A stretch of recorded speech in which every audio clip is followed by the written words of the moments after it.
खुलुमबाय आंनि सैथोनि लामा इउटुब चेनेलनि गेजेरजों साफ्रोमनिसिमबो गोसो गोरबोनिफ्राय गोदान बोसोरनि मुङाव फोरबो जिसु ख्रिस्टनि गोथार मुंजों आंनि गोथार गोसोजों आंनि नखरनिफ्राय आंनि फेमिलिनिफ्राय अननाय मोजां मोननाय गोदान बोसोरनि मुङाव गाहाम हामलायथि जासिहरबाय गोजोन्थों। आं बे समावहाय आं साफ्रोमनिसिमबो मोनसे ग्रेटिंस होनो हास्थायदों। आंनि अनलायग्रा आंनि साबस्क्राइब खालामग्रा लोगो नोंथांमोन आरो आंनि भिउवार्सफोर गासै बुहुमनि गासै सुबुं माहारिनि जिबनाव इसोरा जोंनो मोनसे आसा, इसोरा जोंनो मोनसे गोदान सम बे जोंनो होबाय।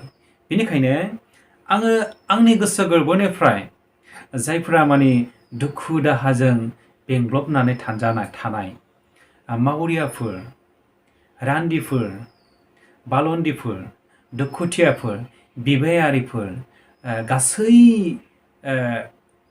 मुगैजानाय सुबुंफोर, जायफ्रा लामा दथा मानसिफोरजों मुगैजानाय अबस्थायाव थानांनाय गासै फोलेरनि गासै सुबुं माहारिनिसिम आंनि गोसो गोरबोनिफ्राय आंनि सैथोनि लामा इउटुब चेनेलनि जुगिदि साफ्रोमनिसिमबो फोरबो जिसु ख्रिस्टनि मुङाव गोदान बोसोरनि गोदान हामलायनाय जासिहरबाय गोजोन्थों।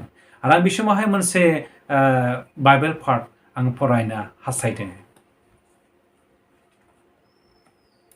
जेसायानि 55 अध्याय 7 पद बे मोनसेखौल' आं फरायगोन।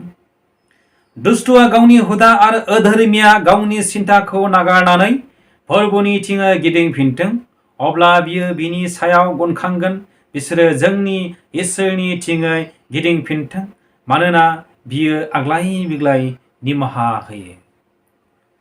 अनलायग्राफोर, जोंनि गोथार शास्त्रनिफ्राय जोङो फरायनानै खोनाबाय जेसाया बिनि बिजाबनिफ्राय दुष्ट, जायफोरनि गोसोफ्रा दुष्ट, जायफोरा माने अहंखारि, जायफोरा माने धोरोमनि लामायाव गैया, अधोरोमियानि खामानि मावग्रा, जायफ्रा माने मूर्ख, नैबिसोरबादि सुबुंफोरा थांनाय बोथोरफोराव जायफ्रा गाज्रि खामानिफ्राव इनभल्भ थादोंमोन, बिथांमोनहा इसोरनि खाथियाव फैदो। मानोना जोंनि बासायगिरि जिसु ख्रिस्ट'आ निमाहानिगिरि। गिदिंफिननाय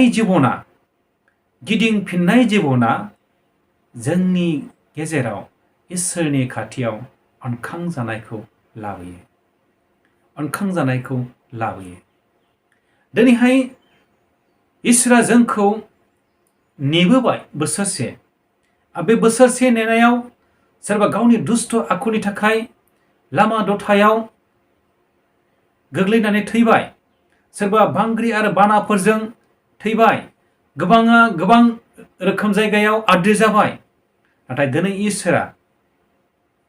इसोरा जोंनो मोनसे 2022 मायथाइखौ नोंथांनि जिबनाव, आंनि जिबनाव गोदान बोसोर, गोदान जिउनि लामा हान्थिनो थाखाय जोंनो सम आरो खाबु होबाय। जोंनि इसोरा निमाहानिगिरि इसोर। बेनिखायनो जोङो इसोरनि खाथियाव जों गुरै जानानैहाय गोसो सोलायनानै जों थानो। मानोना बोथोरा जोंनि थाखाय गिथाव बाथाव। दिनैहाय अमिक्रननि महामारिनि जानानै जोंनि सुबुंनि जिबनाव बेबादि नस्थ खालामनाय जिउफोरा सानफा मोनफा जोंनि जिबनाव, जोंनि नखरफ्राव, जोंनि मण्डलिफ्राव बेबादि समस्याफ्रा फैगासिनो दं। बेनिखायनो जों साफ्रोमबो इसोरनि खाथियाव जों थानो। नैबे थांनाय बोथोरफोराव नोङो जुदि मोजाङै थानो रोङाखिसैब्ला, देग्लाय नोङो गोदान सम मोनबाय। बेनिखायनो गोदान थांखि, गोदान मिजिं, गोदान थुलुंगानाय लानानै इसोरनि खाथियाव जोङो थाबायनो। जोङो इसोरनि अननायखौ जों मोनबाय। गोबाङा आद्रि जालांबाय, नाथाय नोङो मोनबाय गोदान थांखि, गोदान मिजिं। बेनिखायनो जोङो जोंनि जिउनि दिङाखौ जों जावनि इसोरनि हेफाजाबजों। इसोरा जों बयनोबो गोदान बोसोर होबाय, गोदान सुबिदा होबाय, गोदान आसा होबाय जिसु ख्रिस्ट'नि जुगेदि।